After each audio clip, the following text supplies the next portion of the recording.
Hey,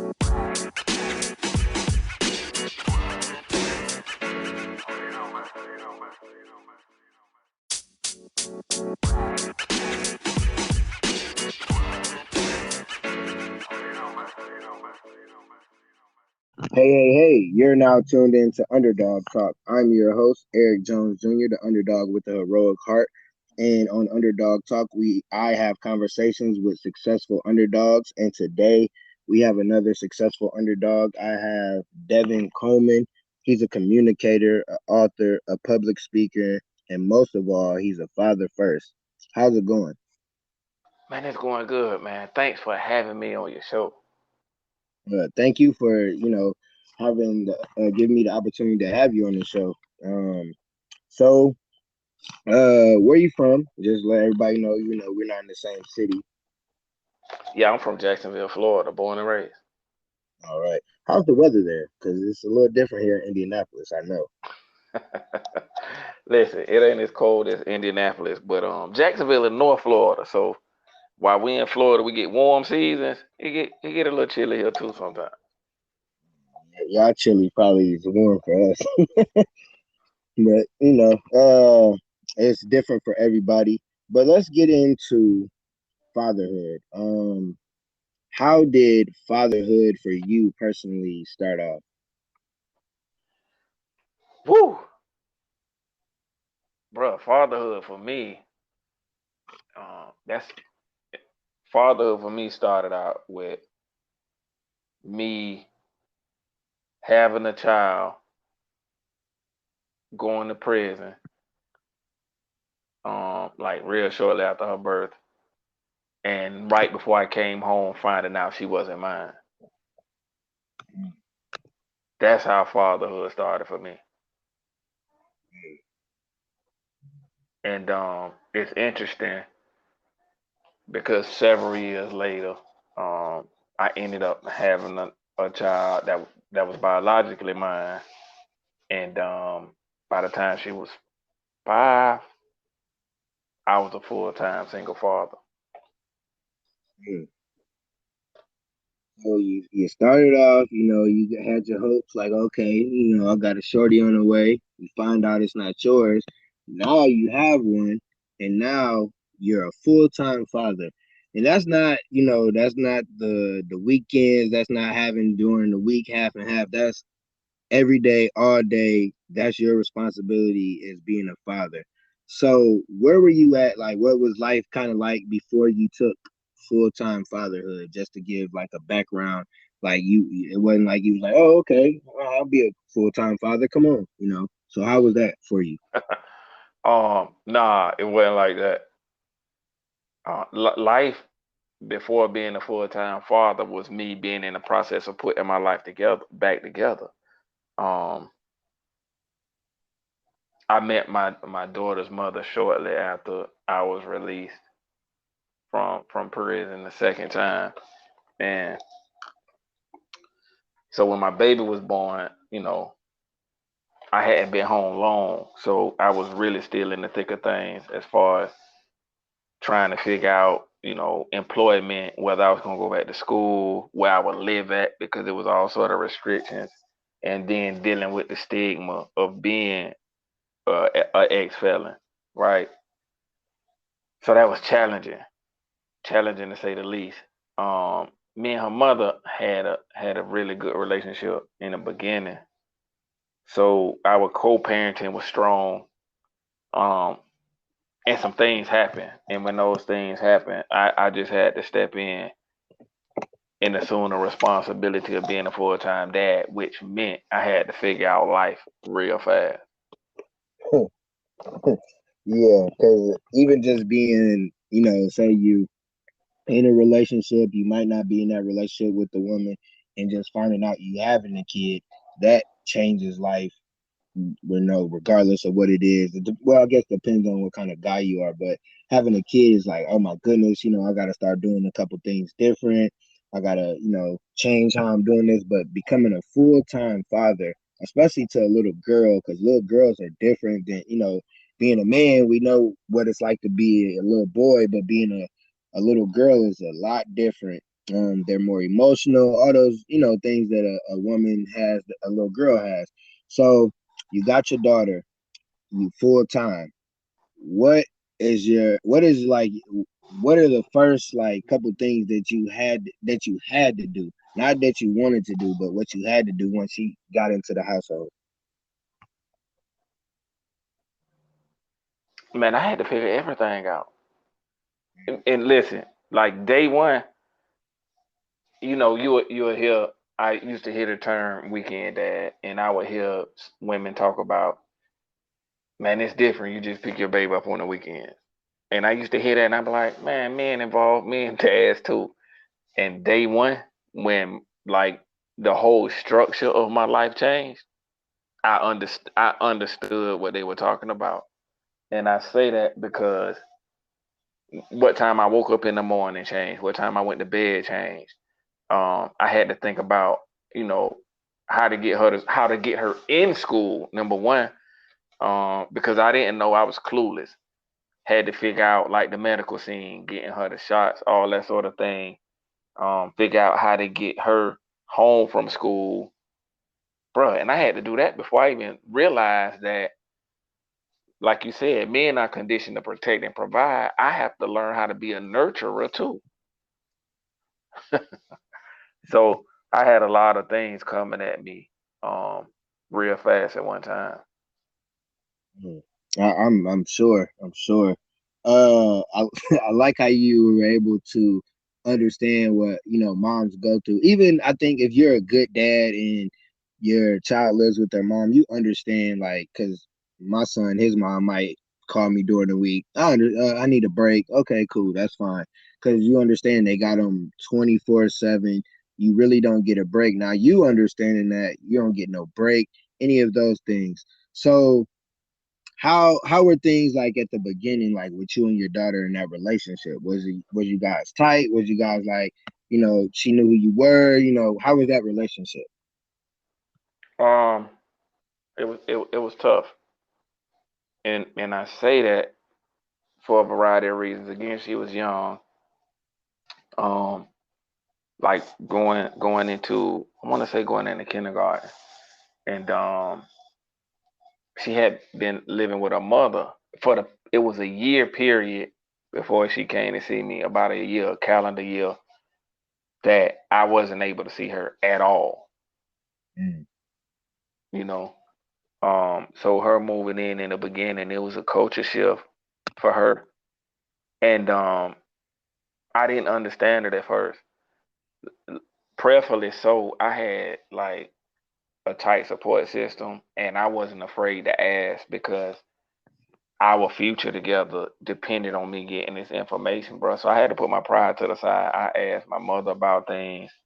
I asked my female cousins about things, and I asked um, my female friends that I had a good solid relationship with about different things, because like you said earlier, I really didn't have any experience raising a girl, and they gave me some tips that helped me through. Even so, her name got changed to my last name, and initially she didn't like it. She didn't want my last name. It took about a year for her to get accustomed to having my last name, man. And now she's proud of it. She loved it, and she let people know, who her father is and what her last name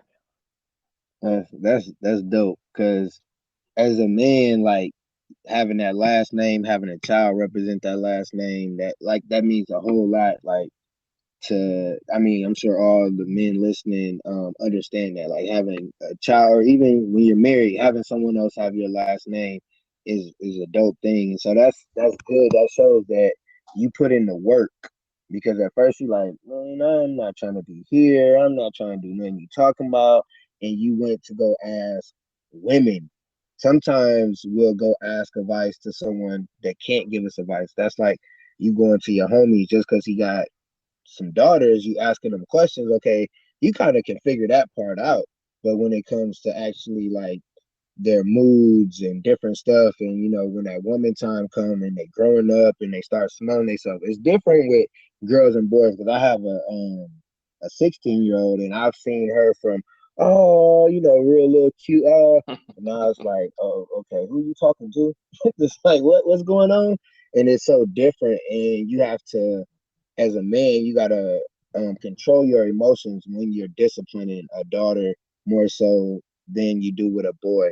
So she moved in, y'all settled. So how are things like going for you? I know you're an advocate for fathers. Did you have to go through a process of getting to a certain point as a dad to start doing that, or that just went along with the territory of being a dad?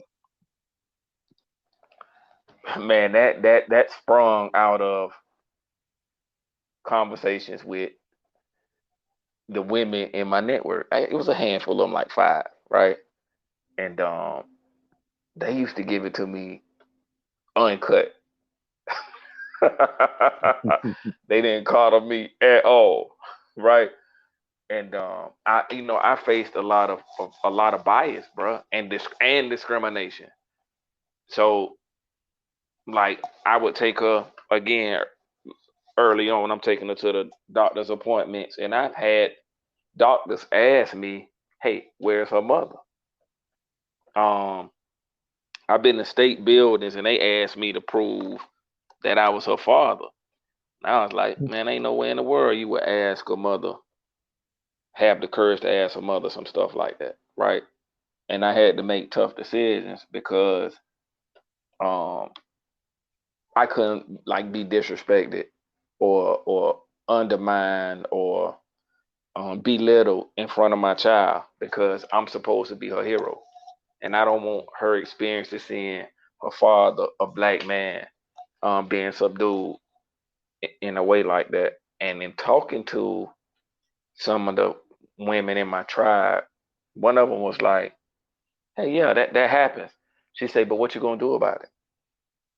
Like, you gonna let it burn you up on the inside, or you gonna say something?"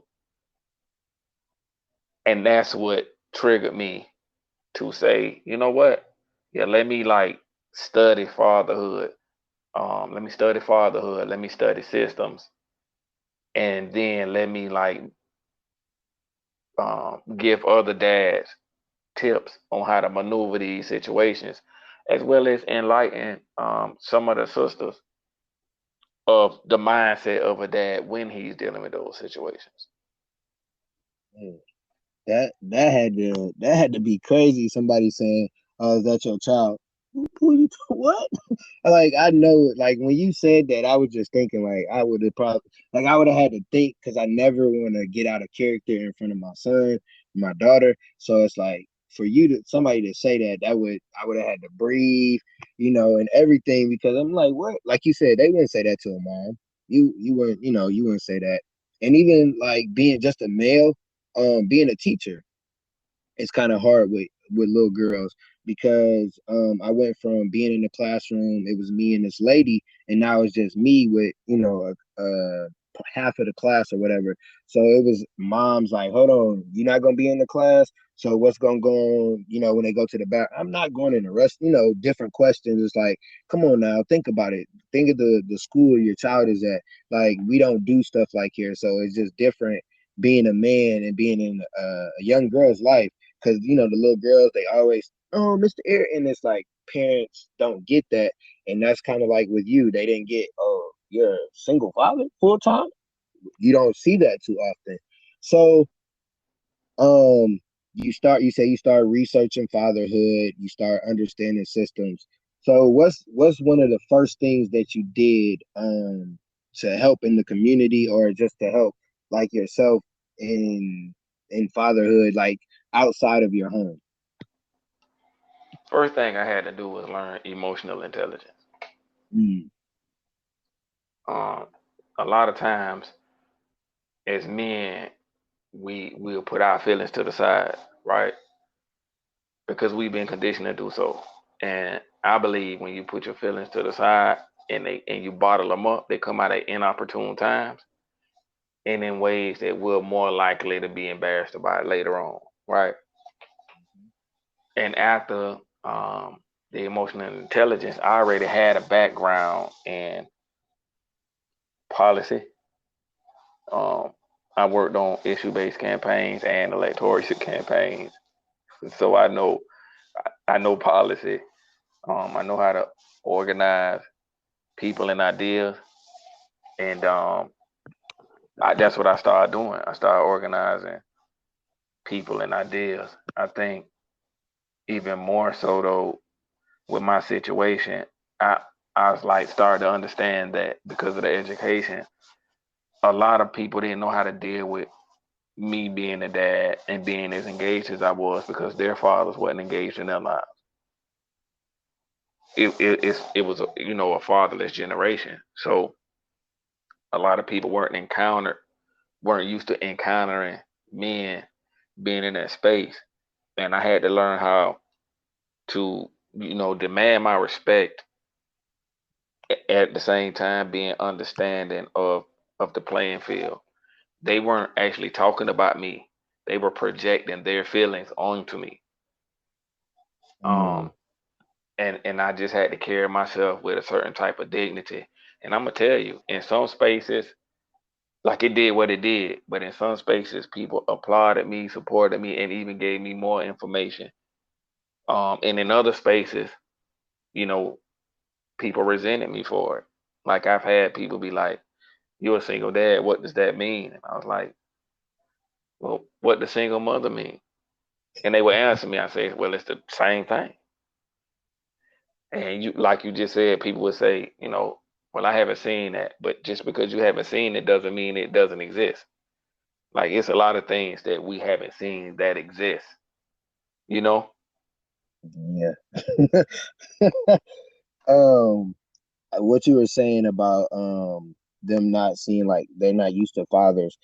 Like, so I didn't have like I had a dad when I was growing up, but he wasn't like consistent. He didn't go on field trips, stuff. He didn't go to games and stuff like that. So my kids, I've always been there. So I would go on field trips, and it's like, hold on, why is it only two dads? I'm going to my son's graduation, different little kid stuff for birthday parties. I was always one of the only dads, and it's like when people don't see that, you like you said, sometimes you get half and half. Some people like, oh, okay, I see, that's good. And then some people like, oh, what he doing here? Is he single? Is he trying to, they might think you trying to be on the single dad, this is my son. No, no, I'm just here to support. Like it's a birthday party or whatever the case may be, and people don't understand. One thing you said, like, just because you haven't seen it doesn't mean it don't exist. You haven't seen $1 million, but you want to be a millionaire. So at some point you're going to see it, and some scenarios change. Like that's just like if a woman passes away and you become a single father, they okay, you're gonna get more help. Kind of like what's the movie? Kevin Hart, that movie. And but Right. it's no, it's you had to take the responsibility. You didn't like what was going on over there with your child. Hey, I'm her father. She gonna come with me. And that's what I think a lot of men, we don't step up to do that. Not saying the mom's a bad mom or anything. Something could just have went wrong, or you just don't like how they living. It's no, you don't come stay with me. And when you're man enough to do that, that that allows you to have the respect and power that you need outside of money, because that shows that you can be responsible to take care of someone else full time. So, like being a parent is a job. So you being able to do that, I commend that, because I was at the point to eventually my son will come live with me. So that's why I ask a lot of questions. I get excited hearing somebody else do that. And so you said you emotional intelligence. If you don't know what emotional intelligence is, you need to go read your book, look on YouTube, all that. That's gonna help change your life. Because if you can't control your emotions, you're gonna be in trouble. It don't matter where you at, what you got materialistically, you're gonna be in trouble if you can't control those emotions. So you learn to control your emotions. Now, one thing I think we haven't talked about throughout this whole process, you said you were a felon. So how, like, as you're working in the community, I'm sure that comes up. or somebody say something, how did that affect anything, or did that you still were able to continue on with learning about fatherhood and teaching people in the community about it, or was it something that was a roadblock for you? Uh, man, so yes, it's a roadblock. And it's because of the perception, right? But I'm committed. Like I'm gonna raise my child, and I'm gonna be the best dad that I could be. So when people talk about overcoming obstacles, like that ain't just a cute catchphrase that I say. You know what I'm saying? There's some things that I had to go around, go over, and run through straight up. Because if I didn't, um, the lifestyle that my daughter would live, the things that she would be exposed to, would have been limited, and that's sad because like I paid my debt to society, right? And Mhm. but in punishing me, people didn't realize that they were punishing the next generation of my lineage, right?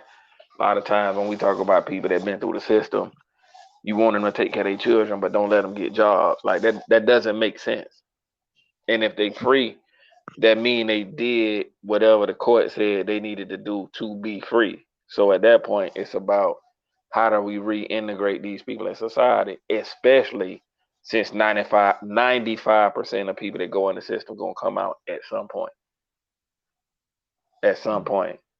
Again, I was very resilient. I had a support system, and I just optimized my skills, man. I was in college before I went away, and when I came home, after a certain point, I said, let me go finish my degree, right? So it was college for me. But I got friends that been in the same situation. They went in college. They didn't go to college, but they had trades. So they came home and worked their trades and just found a way to navigate. But like today, that's still, man, listen, this year, so just talking about the challenges this year, I had someone want me to like prove that she was my daughter. And I had the birth certificate right in front of their face. I said, look at you don't see the birth certificate with my name on it, her name on it, and you got my ID. Um, and in addition to that, I want to say in 2018, I was looking for somewhere move somewhere to live. Me and her was looking for somewhere, found somewhere nice, man. Filled out the application, all that. And they called me in when I was supposed to pick up the keys and told me I couldn't stay there because of my past in front of my child.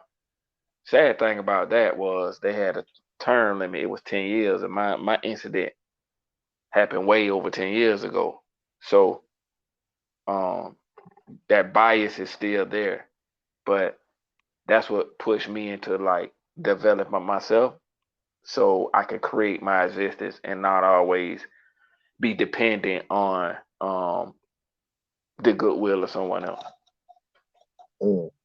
That is that is sad. Like what you just said about like somebody, they show you that they've changed and they can go out here and work, and they want to provide for their child and they can't, because it could be somebody that gets out, they got a child, they not with the mom no more, and they want to get back in their child's life, and it's hard for them to do that. And that really when you said like you went to apply for somewhere nice for you and your child to live, and they told you no in front of her, it's like, wow.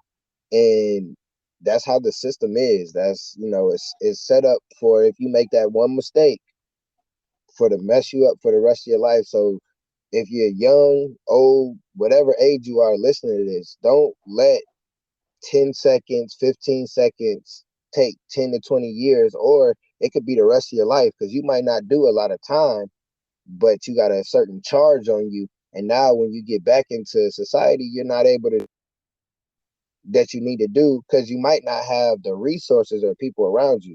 But I heard you say you went to college, but your homies that was in the same situation, they went and got a trade. They did something to be able to kind of overlook that incident that happened, or that record that they have.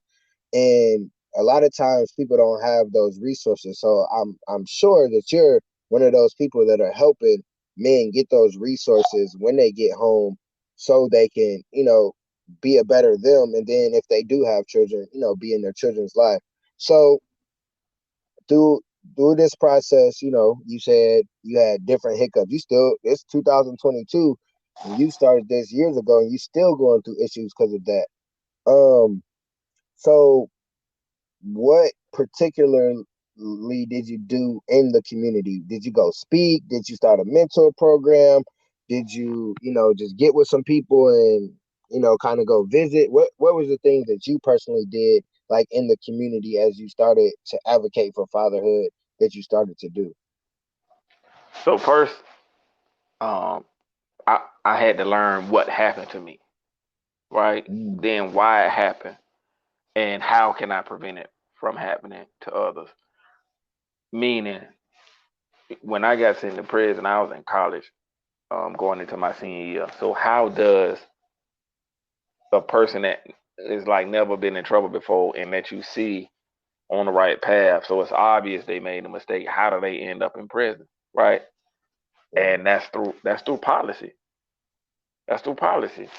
And that's what made me get involved in doing um, nonprofit work through this organization that I was working with, right? And as a result of that, I learned about policy. I learned about process, procedure in elections. I learned about issue-based campaigns.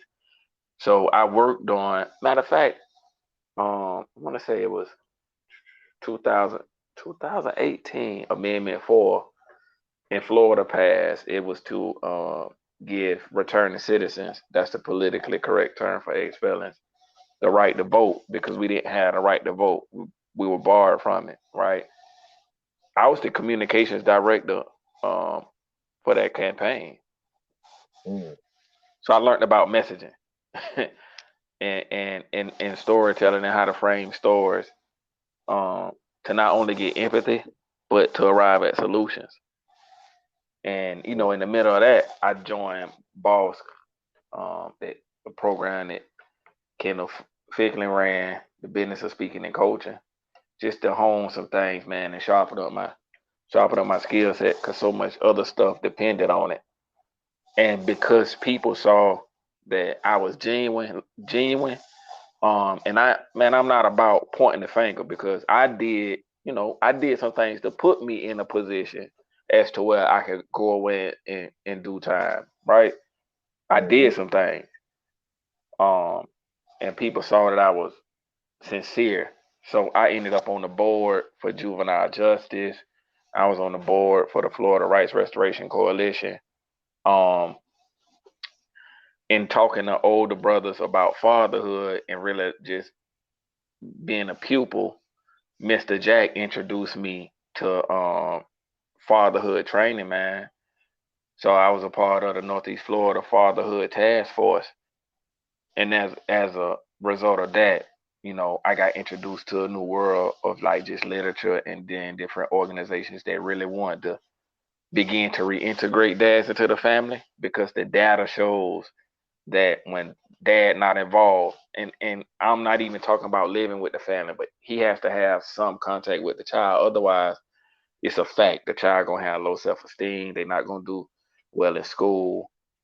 They're more likely to go into the system, and they are more likely to attempt suicide. All of those can be lowered just if dad is involved in some capacity in the child's life. So that even made it more urgent. Then I learned about like infant mortality, crib deaths, and things of that nature. And a lot of those things are preventable. And it's preventable if we teach dads how to like take care and nurture the child. You know what I'm saying? How to hold the child, how to put the child to bed, what signs to watch um for the child. So I just started to advocate, just like we teach moms these things, we need to teach dad this thing too. So when mom have to work overtime or mom want to go back to school, she feels safe leaving her baby with dad because dad now has the same training that mom has. You see what I'm mm, saying? So it's Mm-hmm. things like that, and then just pushing the envelope even forward, more forward. Now I'm involved with Florida Ounce of Prevention, like looking for ways to prevent child abuse.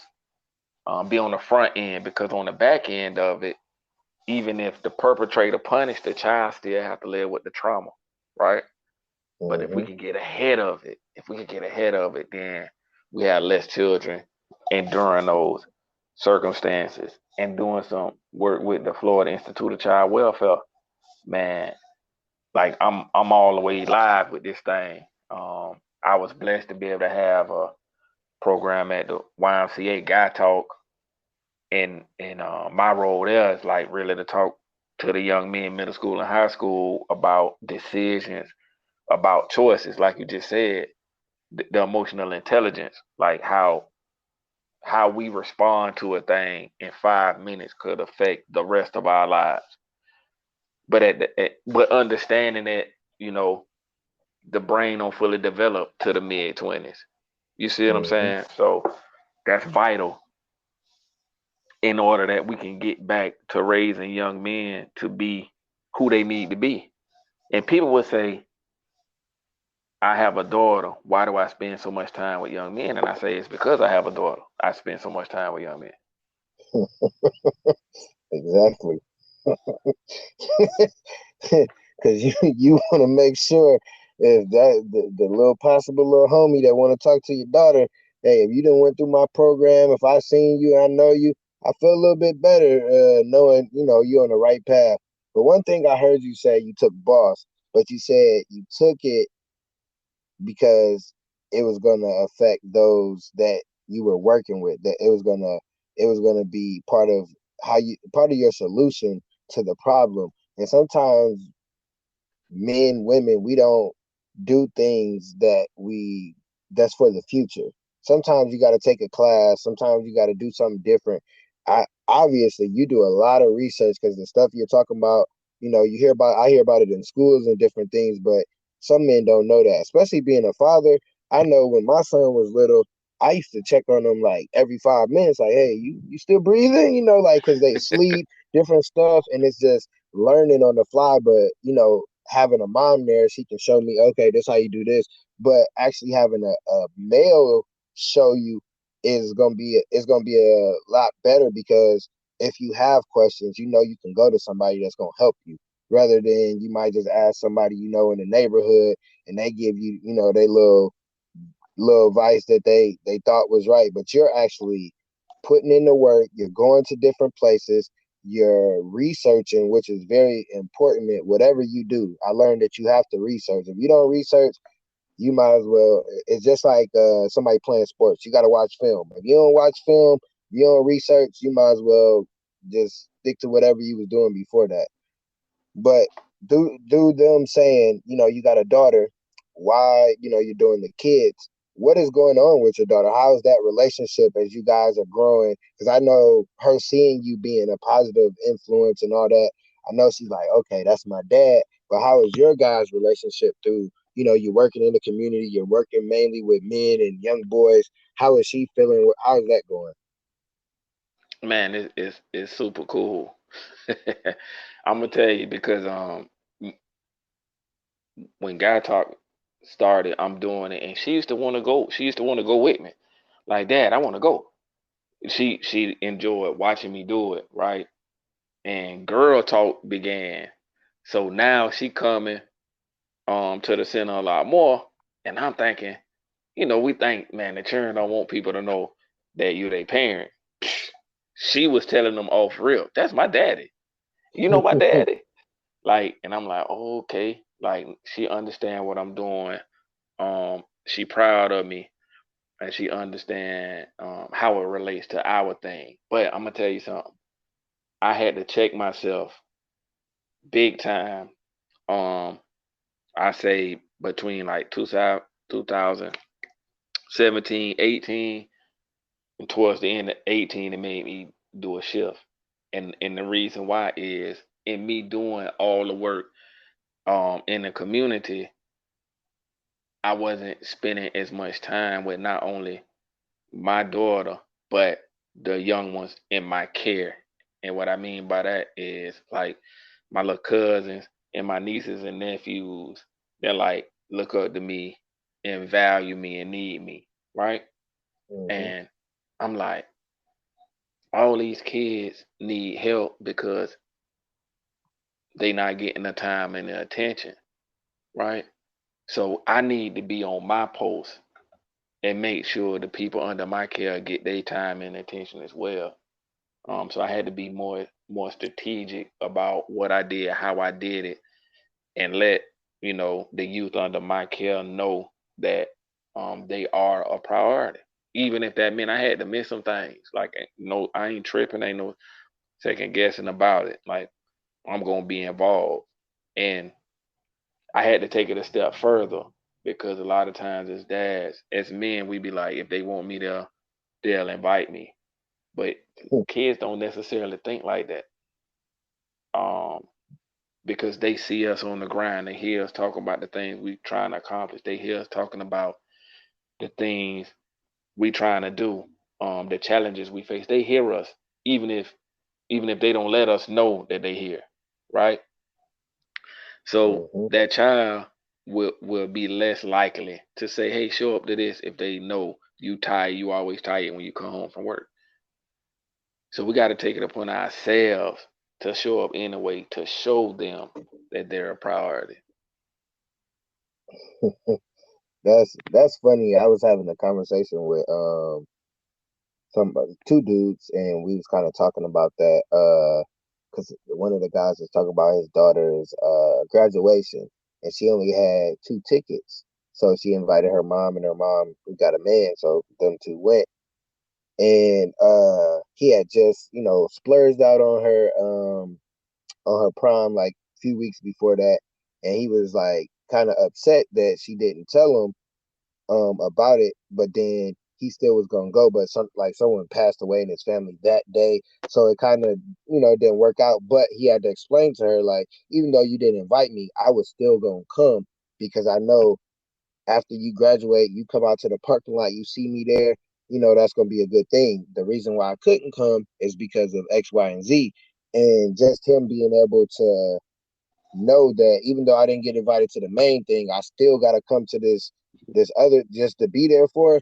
That's big for kids because, like you said, kids don't always know what to do. Like when it comes to my son's about to be 8. If I don't call him, he never gonna call me unless he wants something because he don't understand. Okay, I need to call my dad sometimes. Like if I'm calling him every day, checking on him, he gonna call me eventually. Like, hey, dad, you good? How you doing? What you doing? Stuff of that sort. So as a parent, we gotta show them kind of what we want, like not what we want them to do, but just give them an example of things that we want. Because you can't have a 6-year-old and be like, my kid don't call me. They're 6. What do you mean? Like they not thinking about talking on the phone. They thinking about eating snacks, playing with their friends, whatever the case may be. And I like how you said you had to say no to some stuff. I can't do it. Nope. I'm with the kids, and I'm like that. Like I know on the weekends, because it seemed like on the weekends that I have my son, that's when everybody hit me up. No, I can't. I know I got my son. I'm spending time, even if we don't do nothing but sit in the house. No, I can't go out. I can't do nothing because he here, and that's our time. Um, and it's so funny because, like you said, kids watch you. So sometimes I'll be in the living room, my son be in the room, and he'll come in, Dad, what you doing? And he see what I'm doing. He just want to know. So he like, oh, you making a design? How you do that? So, oh, okay, you want to make a design? Give me your tablet. Let me download this for you. And I took him through the first little steps. He made his own design, but just from him me understanding that he's watching me, I included him with. Like the Mhm. same thing with your daughter. You included her, like, oh yeah, you could come. Now they got girl stuff. And now she like, yeah, this my daddy. Yep, yep, yep. Y'all see that dude over there talking to the boy? That's my pops. And that shows that you're doing stuff right. Because kids sometimes, even if they got a cool parent, they might not be like, oh, that's my dad. Some kids are weird. They don't want to tell people who their parent is. But then if you got somebody that's my dad, you know you're doing something right. And I applaud you for that because some dads, you do everything right, your kids still act like they don't. They still act like they don't. Be like, okay, hold on, you all that stuff you got on, I did that. They don't care. But long as you show up though. Like you could buy your kids every single toy. You could buy them everything they want. But if they got a game and you don't show up, that's how they gonna remember. Right. And a lot of men, because it's more men, women they gonna show up. Moms is always there. As men, your child wants you to show up. Sometimes you gotta, hey, can I get off early? My son got a game, or whatever that case may be. So you can sacrifice, and your child understands you're sacrificing whatever work, whatever you got going on for them, and that'll run a long way. So, what you got going on? I know you're an author. What's your book? Give us a small preview of like what's your book about, and what are the things that you're doing now within the community, and the things that yeah, just now what you're doing in the community, and a little bit about your book. I got more questions, but I'll ask that in a second. Yeah.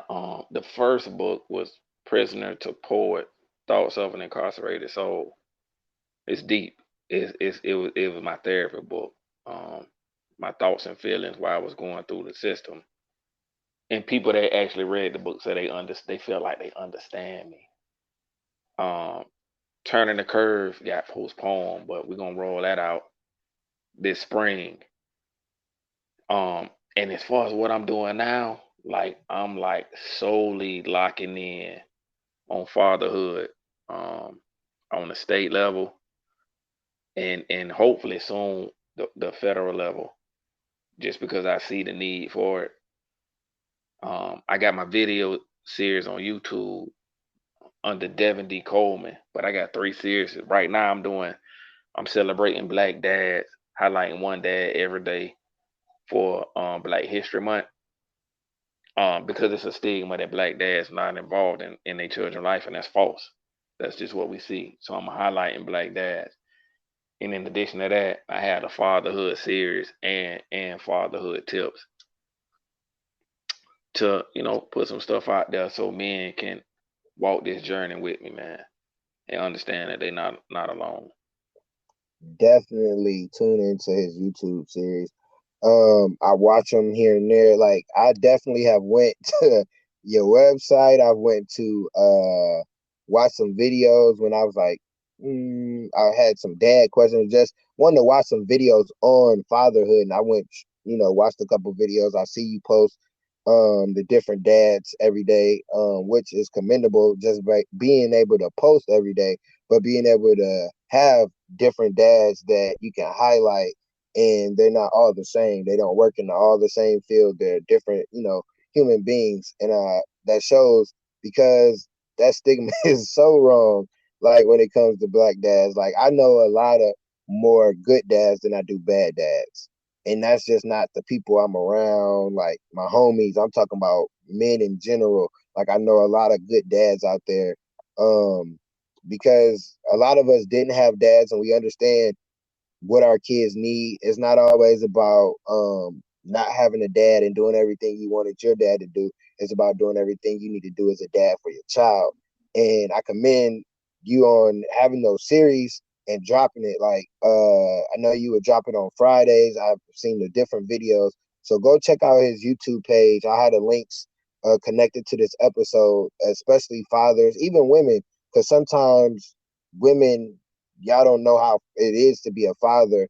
Is more so we know how it is to be a mother because we had a mom, you know, sisters and aunties and grandmas, and sometimes a lot of men wasn't in there, and you can get different perspectives by listening to men, just like we get different perspectives by listening to women.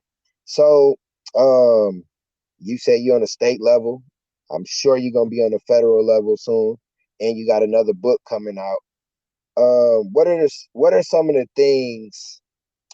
Before I ask for the 3 tips, what are some of the things you and your daughter are doing now that you guys been together for a minute? You working in the community, you doing everything. Like how? What are you guys doing as father daughters? Because sometimes as a father, you don't have a lot of ideas to do with your daughter, or you got to figure out your daughter to do the ideas that she like to do. So, what's some things that you guys are doing? Man, that's a good one. So we have daddy daughter time, and it's interesting. Sometimes it may be music, sometimes it may be a movie, and we alternate. Like I might pick the music or a movie, then I let her pick the music in a movie, and that way our worlds combine. Mm, Because a lot of times we live in our world and we want to put them in our world, and we don't know anything about their world. We don't know what they slang, we don't know what they like to do, what they like to eat, those type of things. And as they grow older, that rift will get bigger. And one way I found to counter that is to like immerse yourself in their world. Like, don't always call them in your room. In your room, sometimes you go in their room. You know. mm, And with that being your child, you get to know them. You can sense and feel when things off and not right. Another thing that we do is we in the art now. And man, I got into art because of her, because she like art. That's her way of expressing herself. 2D and 3D art. So we do that. And this past year, like when the pandemic opened up a little bit, we go into museums now, and it's cool because that's out of my element. So I'm out of my comfort zone. She out of her comfort zone because it's her first time, and we get to experience it together. mm, Um, Another thing, we take trips together, and again, it's experiencing different places, and exposing our mind to new ideas. So we get to experience it at the same time. Because I want to speed up her learning curve. Like you said, a lot of things that we just finding out at our age just because we wasn't exposed to it. So if we give it to our children a little sooner, but when they ready for it, but still sooner, that'll put them in my position, in my opinion, in a better position for the future. And we read mm, too. We go to the bookstore. Like she got to read a book, man. She got to read a book, and I think that's important because the more you read, the better you get at writing, and then also you learn about reading comprehension. And when we look at where the world going, like in school, of course, but in real life, past school, you need to know how to read and you need to know how to comprehend and understand in different environments. mm. I I love it, man. That gives me some stuff to think about to even just do with my son. But I love that you said you listen to her music, she listen to your music, you go into her world, and she, as a kid, they always gonna be in coming to our world. We in the car, we playing our music, whatever. But just to go in their world. So with my 16, almost 17-year-old, she listens to rap music, and we would be in the car, and she listened to something. It got the cussing and all that, and she be like, "Oh, let me turn this off." And she respects that she in the car with me, even though she know I listen to some of the similar stuff. She just understand you my dad, so I need to cut this off. Or I'm like, so you listen to? I asked her Lauren Hill, some of the old older generation like Nas and Jay. She like, yeah, I listen to them. So I listen to what she listens to sometimes because yeah, some of this new music I don't get into.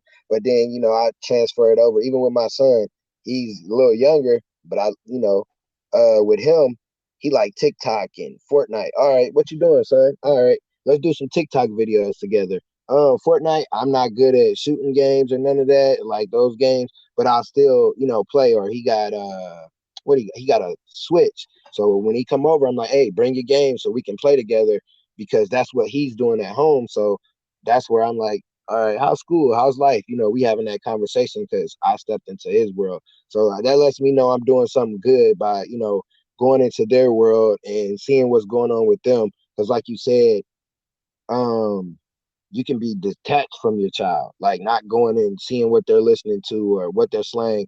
Like my son, he'd be like, something good, he'd be like, it's bussing, bussing. I'm like, okay.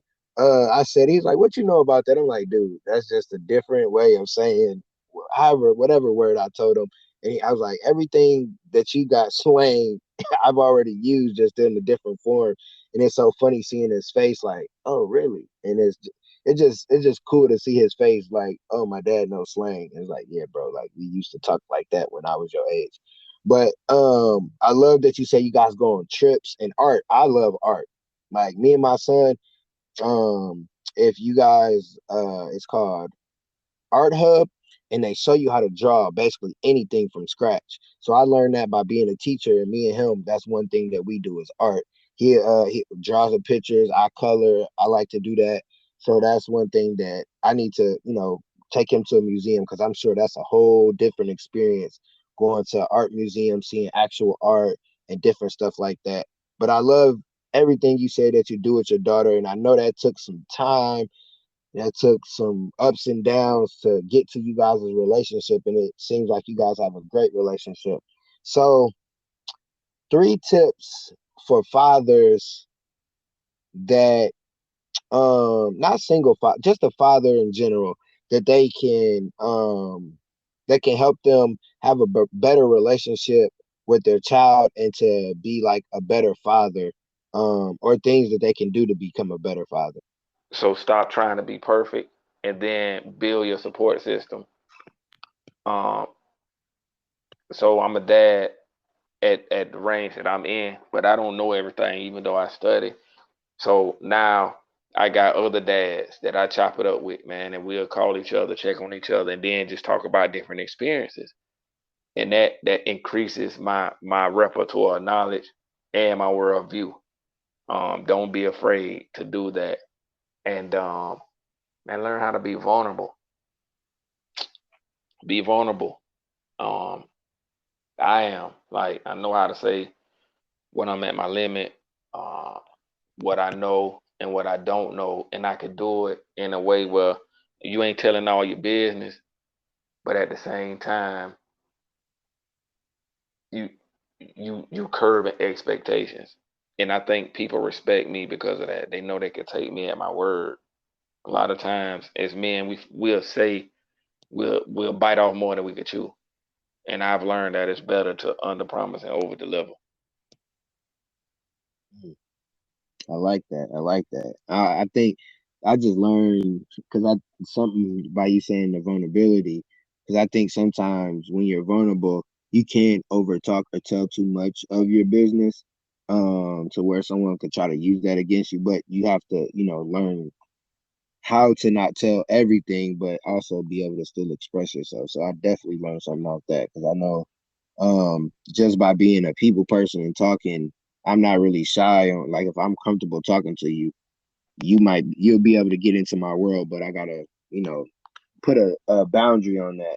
So what is an underdog quote that you have for fathers? Somebody that's they going through it right now as a dad, they like, man, this is a lot harder than I thought. Something that can, inspire and motivate them to get up and do something. Oh, all right. I say it again. I say we need to focus more on what we leave in our children and not necessarily what we leave to them. A lot of Mm, times, especially right now, people want to give their children everything that they didn't have, right? hmm. And that's fine. That's fine.